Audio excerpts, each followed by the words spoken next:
Un saludo muy cordial en el nombre del Señor Jesús a toda la audiencia que en esta tarde estamos en la presencia maravillosa del Señor. Desde el Ecuador para todo el mundo un saludo muy cordial en el nombre del Señor Jesús. Un abrazo para todos los ministros del Señor, sus familias y la iglesia en general. Ha sido un día de mucha satisfacción, de grandes experiencias que hemos ido teniendo a lo largo de este programa. Desde ayer a las 6 de la tarde que se inició esta programación durante todas estas horas y hemos llegado a este momento en el que nuestro continente, América, está conectado con el mundo en este mismo sentir, con una misma visión, renovada, por cierto, en el nombre del Señor Jesús. Bueno, voy a leer un texto de la palabra del Señor para entrar en materia en cuanto a la predicación.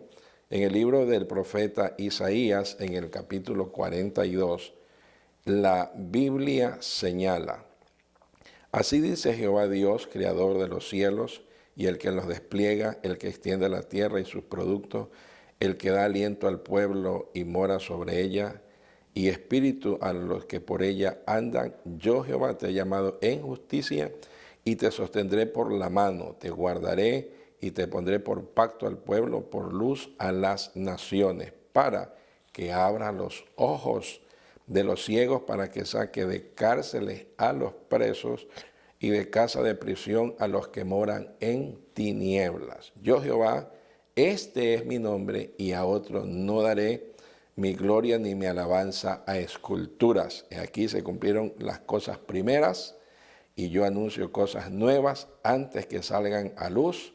Yo os las haré notorias. Oremos al Señor. Eterno Rey de la Gloria, Padre Celestial, te damos gracias en este momento, Señor amado, que me concedes esta bendición de dirigirme a tu pueblo a través de estos medios de comunicaciones, por medio de tu palabra poderosa, Señor de la gloria.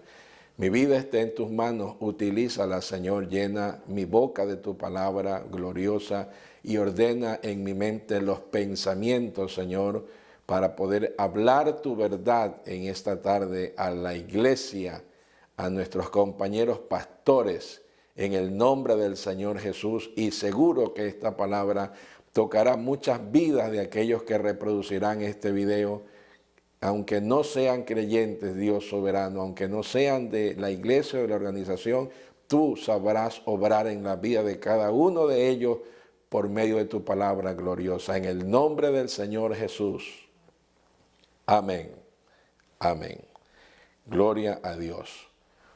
Un encargo maravilloso en hombres que hemos sido barro. Bueno, es importante mirar en medio de este libro de Isaías, el profeta mesiánico, como se lo conoce también a Isaías, el mirar cómo él describe este relato importantísimo realmente relacionado con el siervo de Jehová, con ciertas características que lo declaran, que lo exaltan y que lo ubican en un sitio muy importante, trascendental, podría decir también, en el que, por ejemplo, dice: para que abras los ojos de los ciegos y para que saques de cárcel a los presos y de casa de prisión a los que moran en tinieblas.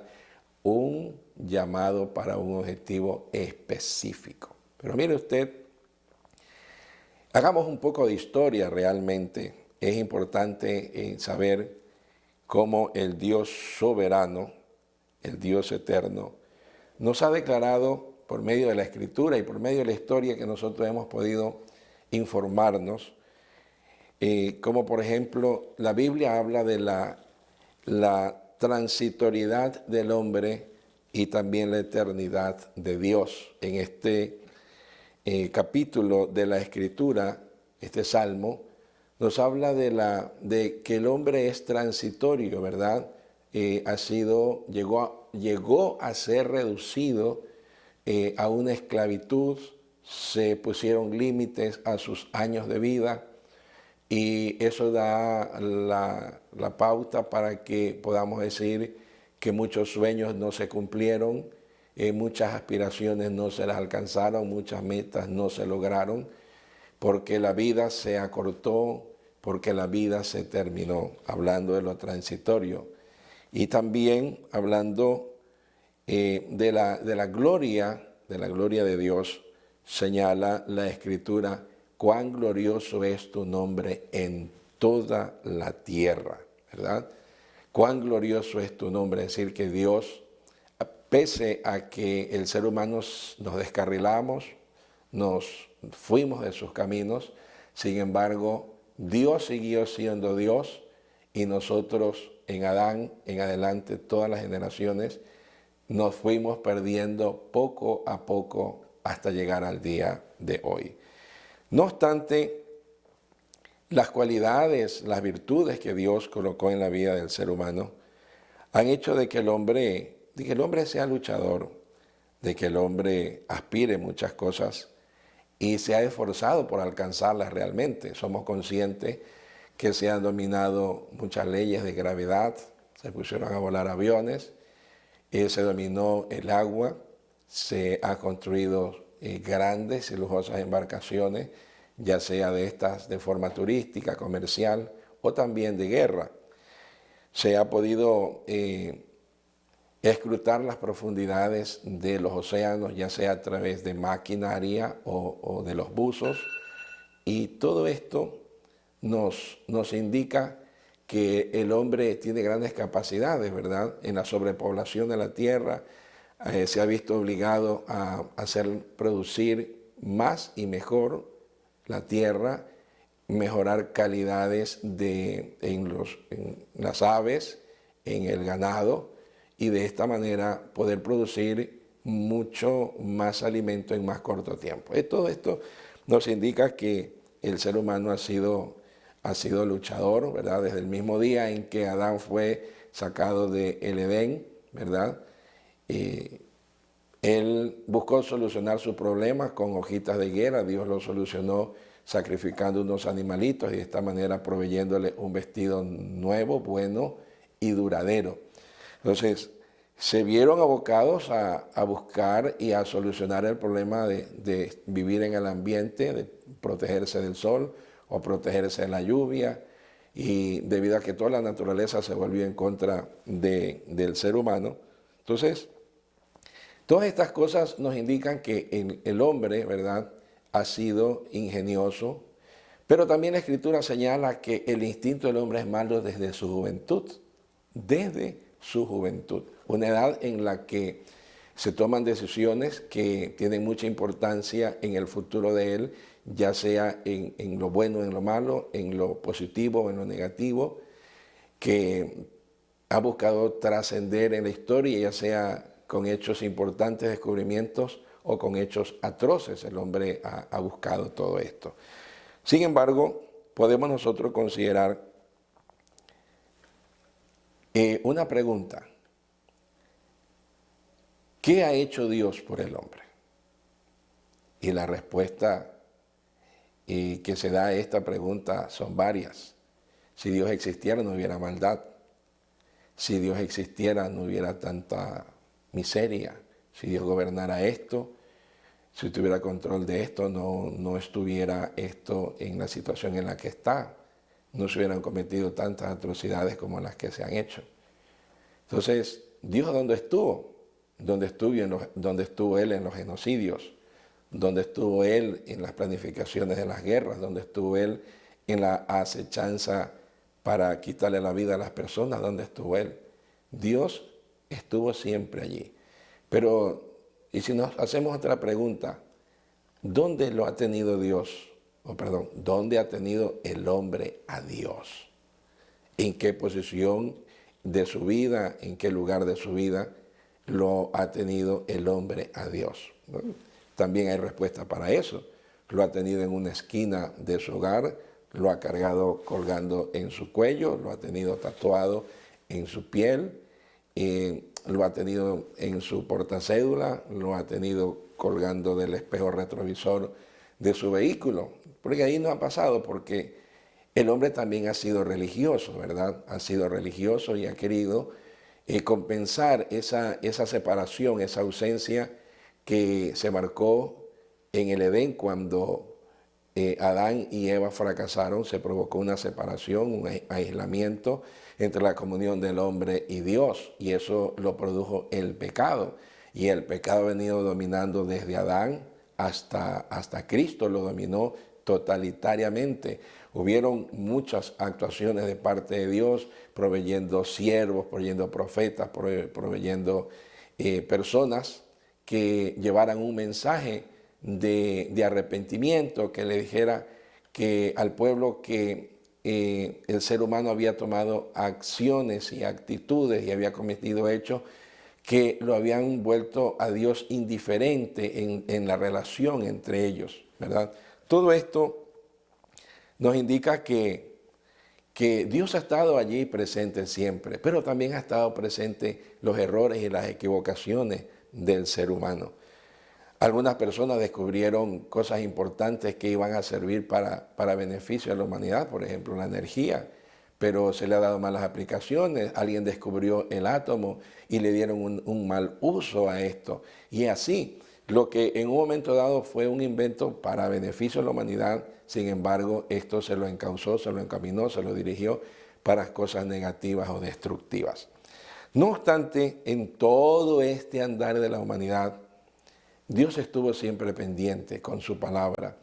En ocasiones se habla del tiempo que ha vivido la humanidad, se lo divide en dispensaciones, y cada una de las dispensaciones empezó con un pacto, con una promesa, pero terminó con un juicio. Y en esta dispensación que estamos, la dispensación de la gracia, empezó también con grandes victorias, ¿verdad? Se auguraba grandes éxitos. Jesucristo lo dijo, ¿verdad? Que la iglesia, las puertas del infierno no prevalecerían contra la iglesia. Era la primera vez que se hablaba de iglesia, ¿verdad? De una asamblea, de una congregación. Se hablaba de iglesia. No se estaba hablando de iglesia como templo, se estaba hablando de iglesia como un pueblo, como una congregación. Lo que hasta ese entonces habían ya muchas religiones, ¿verdad?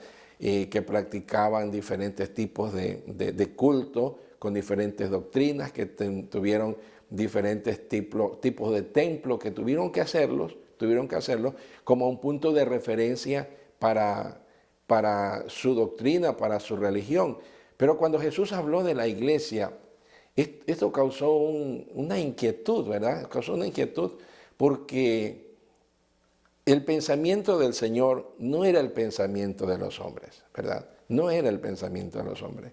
Dios hablaba en el encargo a la iglesia ya, ¿verdad? En el encargo a la iglesia cuando le dice, id por todo el mundo y predicad el evangelio a toda criatura. Él no hablaba de límites, él no hablaba de divisiones, él no hablaba de sectorizaciones, él no hablaba de clasismo, no. Hablaba de una visión global al mundo, donde están involucradas las personas de todas las regiones del mundo, donde estarían inmersos todos los idiomas y dialectos del mundo, que la iglesia tendría que cruzar, ¿verdad? Las fronteras que son delimitaciones políticas de cada país, cruzar esos límites. Aparte de eso, tener que aprender otros idiomas para poder comunicarles a las personas de estos otros sectores el mensaje del Evangelio en su lengua autóctona, en su propia lengua. Esto era como un desafío, parecía ser como algo descabellado, como algo difícil de lograrlo, ir por todo el mundo. Y era un grupo pequeño en relación a la población de esa época, también era un grupo pequeño. La meta era muy grande, todo el mundo, era una visión muy grande, era un compromiso para la iglesia muy grande. Pero bueno, las cosas para nosotros, los hombres, que en nuestras manos pueden ser pequeñas, en las manos de Dios son grandes y Él las puede multiplicar.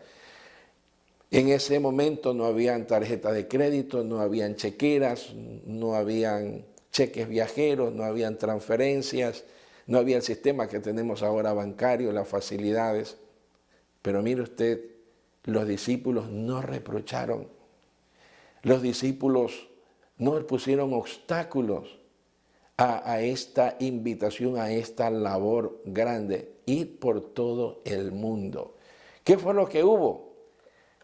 Lo que hubo fue el día de Pentecostés, donde se armó la iglesia y donde se fundó la iglesia con el bautismo del Espíritu Santo. Ese mismo día hubieron varias nacionalidades que por el poder del Espíritu Santo y las lenguas que se hablaron allí, oían en su propio idioma, ¿qué cosa? Hablar las maravillas de Dios. ¿Quién se iba a imaginar, verdad?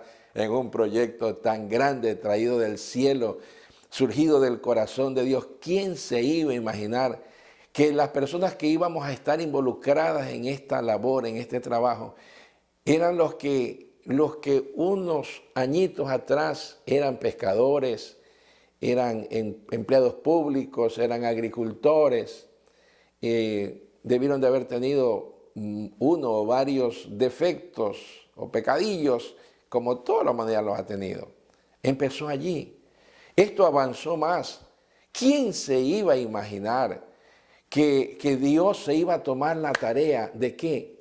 De regenerar al hombre, de transformar al hombre, de expiar sus pecados, hacerlo de él una nueva criatura, regalarle una nueva vida, colocarlo en un camino contrario al que íbamos, en un sentido contrario al que íbamos, ¿verdad? Donde nos cambió la mente, nos dio una mente nueva, la mente de Cristo, nos dio un espíritu nuevo, el Espíritu Santo del Señor, una vida nueva a estrenar, un nuevo propósito, nuevos planes, nuevas metas, un llamado nuevo, bendito el Señor. ¿Quién se iba a imaginar que Dios vendría a revolucionar el plan de la salvación del hombre? Al igual que en este momento que está viviendo la humanidad, en aquella época también carecían de pan porque estaban siendo gobernados por una nación extraña. Y el mundo, en diferentes tiempos, en las diferentes regiones o continentes que hay, la humanidad ha experimentado diferentes azotes, ¿verdad?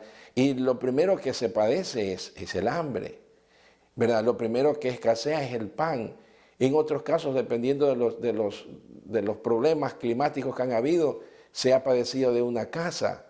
Pero todas estas cosas que han sucedido en medio de toda esta situación, había algo que trascendía en el corazón de Dios, ¿verdad? ¿Qué era? Era la salvación del ser humano. Y Dios se tomó la tarea, voy a usar esta palabra, se tomó la molestia. ¿De qué?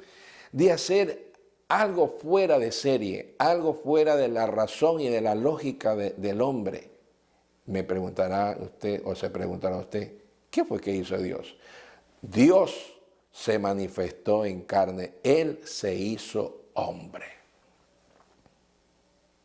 Otros dioses no lo habían hecho, porque eran obras de manos de hombre, porque donde los colocaban allí se quedaban. Este Dios que es espíritu no, se movió en su infinita bondad y misericordia, llevó a cabo la más grande obra de la redención y nos involucró a nosotros, los seres humanos.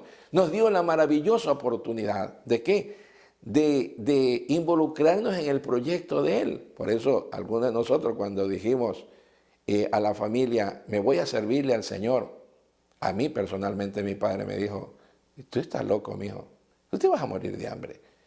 A otros le dijeron, tú vas a dejar tu trabajo, vas a dejar tu carrera, vas a dejar esto, vas a dejar lo otro, por ir a predicar el Evangelio. Sí lo hicimos. Dejamos las cosas que eran importantes para nosotros, porque consideramos que a lo que Dios nos llamaba era mucho más importante, porque resulta que el grande había sido subyugado por el más grande, ¿verdad? El engañador había sido llevado como en el término boxístico, contra las cuerdas y había sido derrotado, había sido humillado, lo exhibió públicamente como el engañador, como el mentiroso y triunfó sobre él en la cruz. ¿Quién no se une al ganador? Jesucristo terminó siendo el ganador. Por esa razón, Él dijo, toda potestad me dada en el cielo y en la tierra. Y en esa declaración estamos aún en esta mañana, ¿verdad? 1 de mayo del 2020, estamos en esa declaración que toda potestad tiene Él. Y a Él, el día que tomamos la decisión de aceptarle su llamado, de aceptar esta invitación, ¿a qué? A ganar a los pecadores, a salvar a los pecadores. Algo descabellado, ¿verdad? Pero resultó que Dios tenía la razón. Nos involucró en su trabajo y qué satisfacciones grandes nos ha dado el Señor, ¿verdad? Qué satisfacciones tan grandes nos ha dado Él. El saber que Él ha respaldado nuestra vida. Él ha respaldado el ministerio, ha respaldado las palabras que hemos declarado ante la iglesia. Él la ha respaldado con señales, con prodigios, con derramamiento del Espíritu Santo, según su voluntad. Lo que empezó el día de Pentecostés con gloria, ¿verdad? El enemigo lo quiso enturbiar, lo quiso dañar por muchas ocasiones, pero la iglesia sobrevivió porque ya se había dicho, repito esto, las puertas del infierno no prevalecerán contra ella. Si hay algo que está garantizado en esta vida, a sobrevivir cualquier situación que en la vida, el tiempo, principados o potestades lo quieran inventarse, la iglesia ha sobrevivido y la iglesia va a sobrevivir una vez más esta situación. ¿Sabe por qué? Porque esta iglesia tiene el Espíritu de Dios, al igual que usted, compañero pastor. Esta iglesia tiene promesas de vida eterna, al igual que usted, compañero pastor. Esta iglesia tiene una patria celestial preservada en los cielos para nosotros, al igual que a todos los ministros del Señor. Esta iglesia tiene una cabeza que es Jesucristo, al igual que es el Maestro, el que nos dirige a nosotros, el que nos revela su palabra, el que nos ha llevado de la mano, aun cuando el día ha sido muy oscuro, que nos ha ayudado a cruzar por el desierto, por los mares o por los ríos. Allí hemos estado, el que nos ha guardado en los días difíciles, aún en las tentaciones. Este Señor de la gloria, el que tiene palabras de vida eterna, el que tiene toda autoridad, el que tiene todo poder, el que tiene todo dominio, el que dice, no temas, yo te ayudo. Hoy las armas de nuestra milicia siguen siendo espirituales y poderosas en Dios para la destrucción de fortalezas, pero también hay armas del enemigo que son tan viejas y tan obsoletas, pero que le siguen dando todavía su productividad. Pero ¿en quiénes? En aquellos que nos descuidamos, en aquellos que cambiamos nuestras prioridades, que desviamos nuestra mirada del objetivo, en aquellos que dejamos a un lado. ¿Qué cosa? Las prioridades, repito eso. Usted, pastor, y yo fuimos llamados para edificarle la iglesia del Señor y eso no debe de cambiar. Él no nos llamó para hacernos poderosos como un día empezó Nimrod siendo el poderoso en la tierra. Él nos dio poder el día que nos dio el Espíritu Santo y nos dio ese poder y nos dio autoridad, no para sojuzgar a la gente, sino para servirle a la iglesia, para ser el ángel de la iglesia. Y los que enseñemos a la iglesia el camino de la salvación. Nos llamó no para ejercer política sobre la iglesia, no, sino para seguir siendo siempre los siervos de Dios, porque ya lo había dicho Dios a través del profeta Jeremías, y os daré pastores conforme mi corazón, que apacienten a mi pueblo con ciencia y con inteligencia. Así que el pueblo, siendo ilustrado, simbolizado como el rebaño del Señor, a ese pueblo Dios nos llamó a ministrarlo, a guiarlos ¿a dónde? A guiarlos a lugares de delicados pastos. Él nos llamó para cuidar a la iglesia y sacar aguas turbulentas y colocárselas en los abrevaderos para que beban agua tranquila. Él nos llamó para que administremos y cuidemos su iglesia y le brindemos protección. Bendito sea el Señor, porque ya lo dijo Jesucristo, ¿verdad? Que el pastor, el buen pastor, da su vida por las ovejas. No son las ovejas las que dan la vida por el pastor, no es así. No son las ovejas las que tienen que ser utilizadas para otro fin. No, Señor, las ovejas deben de ser cuidadas, pastoreadas, administradas, enseñadas en el nombre del Señor Jesucristo. Y cualquiera que cambie estas prioridades, bendito el Señor, va a tener problemas con aquel que te empleó a ti, con aquel que te llamó a ti. Ya en la antigüedad sucedió de que pastores se aprovechaban de las ovejas gordas, de las que estaban con buena lana, pero de aquellas flacas y enfermas o heridas se las dejaba morir porque no representaban gran recurso para la persona. Esto ya sucedió en la antigüedad. Es posible que también se quiera repetir en algunos episodios de la vida nuestra esa misma situación.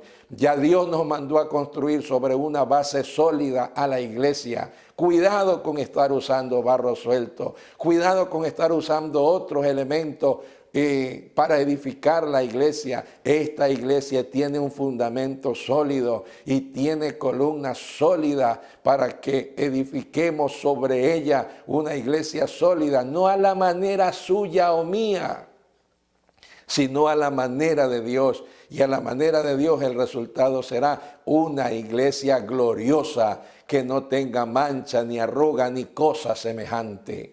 Ya la Escritura nos habla también de la apostasía en los postreros tiempos.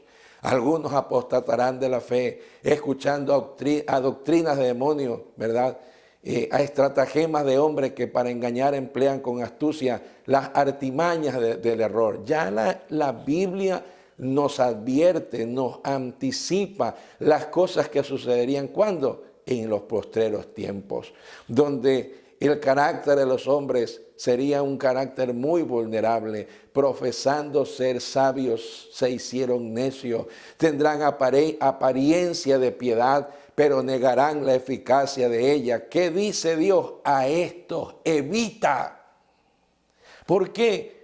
Porque son como árboles otoñales, 2 veces muertos y desarraigados, fieras ondas del mar que espuman su propia vergüenza. Y todo ese relato que dice la Escritura, nos lo dice para que nosotros estemos atentos, alerta, que estemos nosotros avisados sobre el tiempo que vivimos, la época que nos rodea, las circunstancias que nos rodean, el medio en el cual nosotros vivimos y crecemos, para que estemos avisados y para que como buenos atalayas que anticipemos a la iglesia con la palabra, con la enseñanza, los peligros. El peligro que hay, que así como Eva fue engañada por la serpiente, algunos de nosotros seamos engañados por la astucia de estos mentirosos. Por eso qué bueno, yo me alegro de verdad, es que Dios nos haya reducido a nuestros hogares,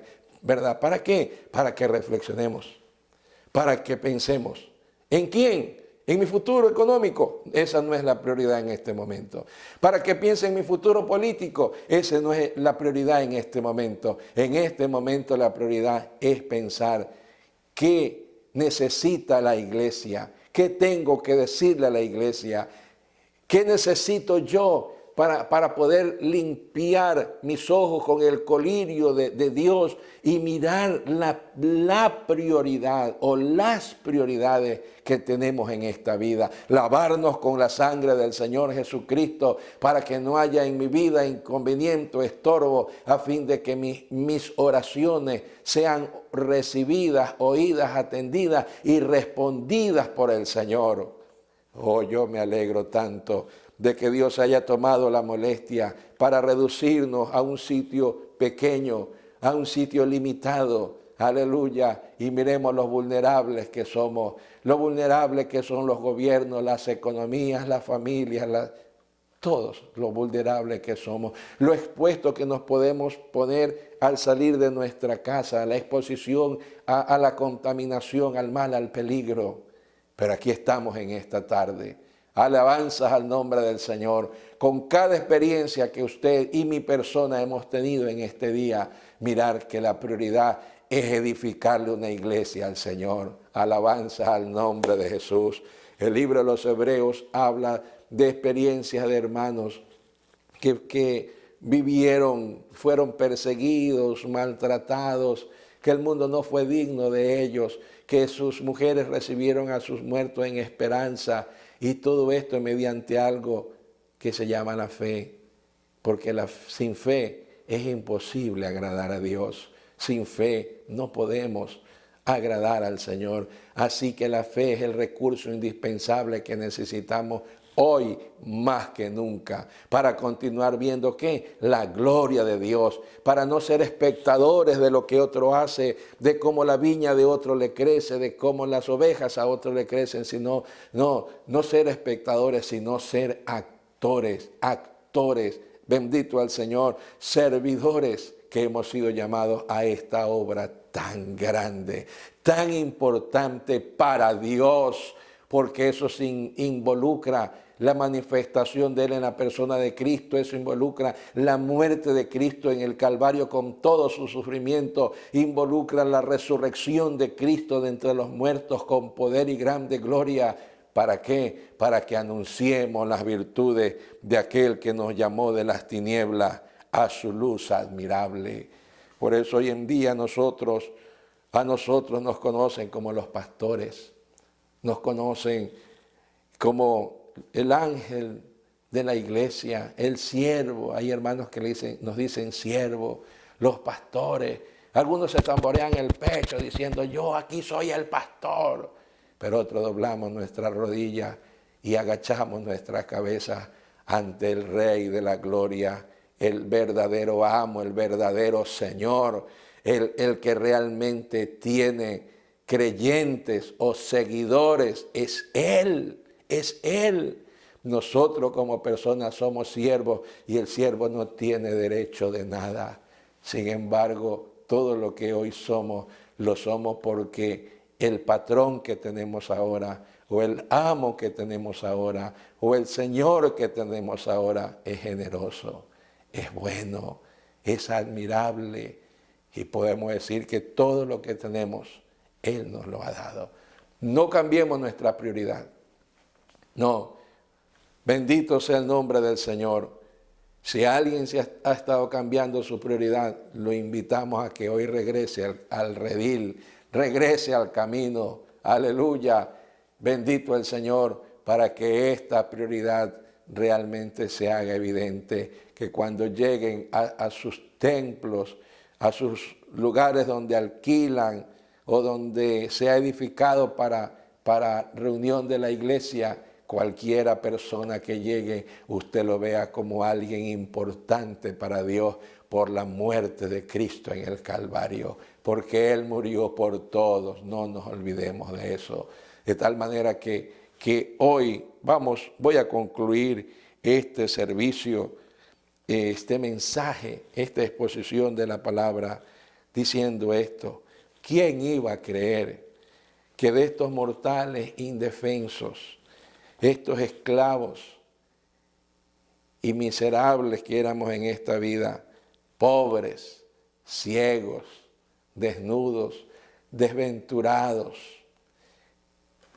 quién se iba a imaginar que Dios se iba a proveer de todo este grupo de personas? Se iba a proveer para una iglesia y para siervos de Él, pastores. ¿Quién iba a creer que Dios iba a tomar la tarea de regenerarnos para hacernos sus siervos? ¿Quién lo iba a imaginar?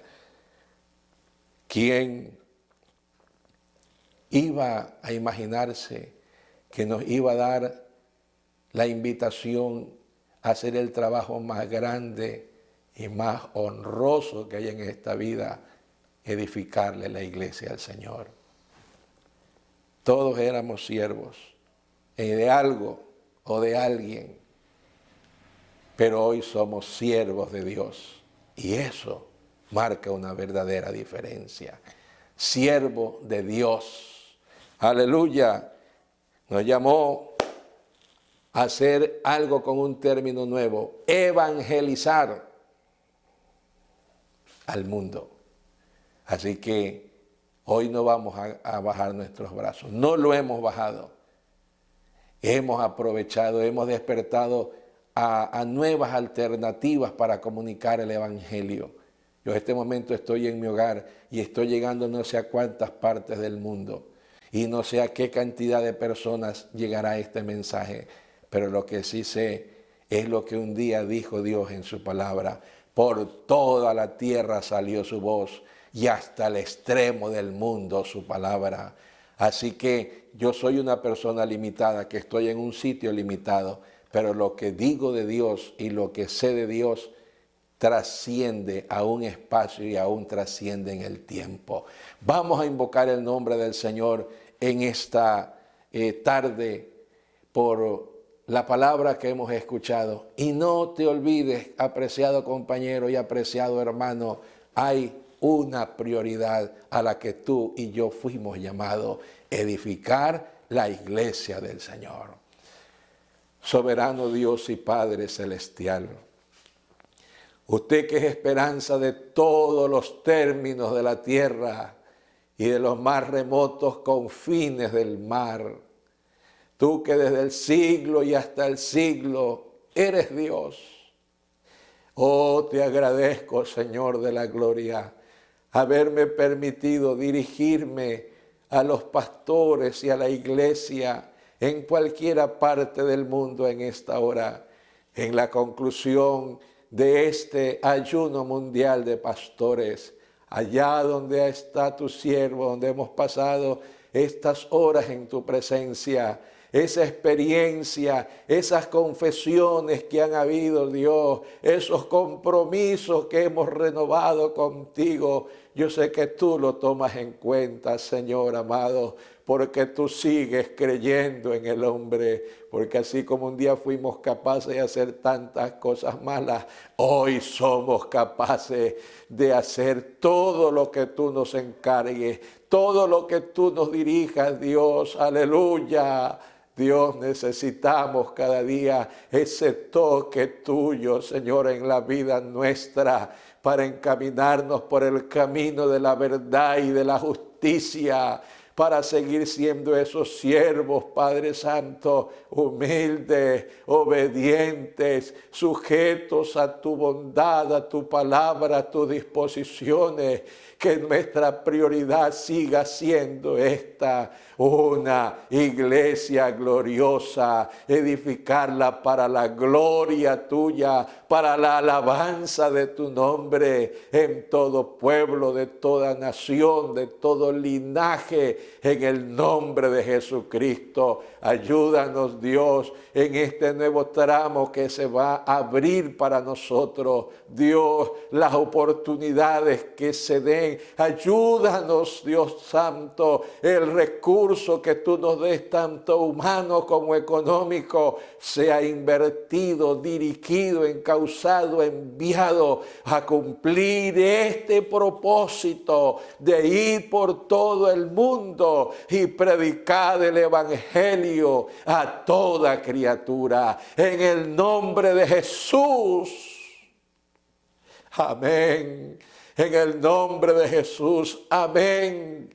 Porque hoy han caído muchos muros, hoy han caído y se han roto muchas ligaduras de impiedad, muchas ataduras de opresión. Hoy han caído en el nombre de Jesús, porque nuestras rodillas han sido puestas en el suelo y nuestra voz y nuestra adoración ha llegado a tu presencia. Aleluya. Envía respiro y liberación a esta humanidad. Envía tu luz. Nosotros somos tu luz. Envíanos en medio de todas estas tinieblas, en medio de todos los escombros que hay en esta vida. Envíanos a rescatar a los que están atrapados y caídos. En el nombre de Jesús. Amén. Amén. Amén.